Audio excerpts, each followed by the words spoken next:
కేటీఆర్ గారు మీరు నిన్న మాట్లాడుతూ గ్రూప్ 1 పరీక్షలలో 563 అభ్యర్థుల దగ్గర 3 కోట్ల రూపాయలు తీసుకొని ప్రభుత్వం వాళ్ళని పాస్ చేసిందని అంటారు.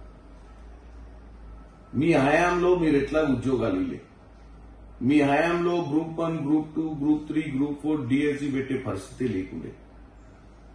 చిత్తశుద్దితోటి రేవంత్ రెడ్డి గారు కాంగ్రెస్ ప్రభుత్వం ఎట్టి పరిస్థితుల తల్లిదండ్రులు అప్పుల పాలవుతున్నారు, పిల్లల భవిష్యత్ ఖరాబ్ అవుతుంది, ఈ పాటికి ఇంక్రిమెంట్లు ప్రమోషన్లు వచ్చే స్థాయిలో ఉన్నోళ్ళు ఇంకా చదువుకునే స్టేజ్ లో ఉర్రు అన్న ఉద్దేశంతో అత్యవసరంగా అంటే చాలా వరకు నిపుణులు న్యాయ నిపుణులతో సలహాలు తీసుకుని ఎట్టి పరిస్థితుల్లో ఎవ్వరు కూడా అడ్డంకులు వేయొద్దన్న మంచి సదుద్దేశంతో ఇలా గ్రూప్ 1 పరీక్షలు కండక్ట్ చేశారు. 563 విద్యార్థులు అంటే మీరు టోటల్ గా ప్రతి విద్యార్థి తల్లిదండ్రులు 3 కోట్లు కట్టే స్తోమత ఉన్నట్టుగా మీరు చెప్తారు. మీ హయాంలో ఎవరికి ఉద్యోగాలు రాలేదు, మీకు ఓటేయని ప్రజలు ఎవడు బాగుపడొద్దు, మీకు ఓటేయని ప్రజలకు బుద్ధి చెప్పాలి, మీకు ఓటేయని ప్రజలను ఉద్యోగాలు రావద్దు, సన్నబియ్యం తినొద్దు, ఇల్లులు రావద్దు, ఏం కావద్దు, పశ్చాత్తాపడాలి బీఆర్ఎస్ ఓటేయనందుకు అన్న ఉద్దేశం మీలో కనపడుతుంది తప్ప తెలంగాణ తత్వం పోయింది.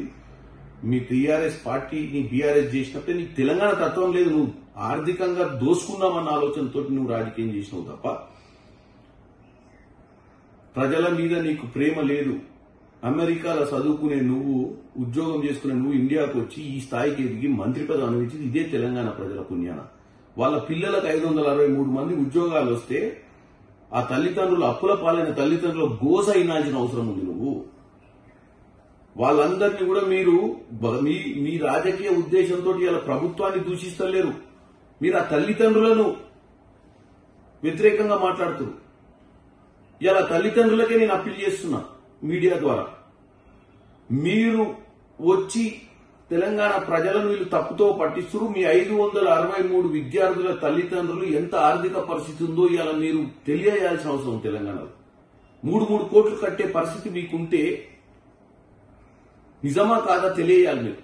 అంటే ఈ 563 గ్రూప్ 1 వచ్చిన తల్లిదండ్రులు ఈ రోజు నా వీడియో విన్న తర్వాత, నేను మాట్లాడిన ఈ నోట్ విన్న తర్వాత తక్షణమే మీరు ఎక్కడుంటే అక్కడ మీరు కూడా వీడియోలు చేసి రిలీజ్ చేయండి. మీ ఆర్థిక స్తోమతని చెప్పండి. మీరు 3 కోట్లు ఇచ్చే అర్హత మీ దగ్గర ఉందా, ఆ స్థాయి మీకుందా ఇవాళ చెప్పాల్సిన అవసరం ఉంది. ఇవాళ ఇది కాంగ్రెస్ పార్టీ, బీఆర్ఎస్ పార్టీ, అధికారంలో ఉన్న పార్టీ, అధికారం లేని పార్టీ సమస్య కాదు, మన బిడ్డల సమస్య. రోడ్డు మీదకి రావాలి, ప్రెస్ మీట్లు పెట్టాలి, ప్రెస్ క్లబ్ లో కూర్చొని కేటీఆర్ చెప్పు దెబ్బలు కొట్టాలి మీరు. కాబట్టి ఈ సమస్యను పరిష్కారం చేసుకోవాలి. గ్రూప్ 1 ఆపుతారు, గ్రూప్ 2 ఆపుతారు, గ్రూప్ 3 ఆపుతారు. ఏ పిల్లగానికి ఉద్యోగం రావద్దు, మళ్ళా మేము అధికారంలోకి వచ్చిందాకా అనే ఒక దౌర్భాగ్యపు ఆలోచన కేటీఆర్ లో కనపడుతుంది. అంత ఉత్కృష్టపు ఆలోచన వచ్చినటువంటి కేటీఆర్ చెప్పుతోడు కొట్టాలి మీరందరూ తెలియజేస్తున్నాను.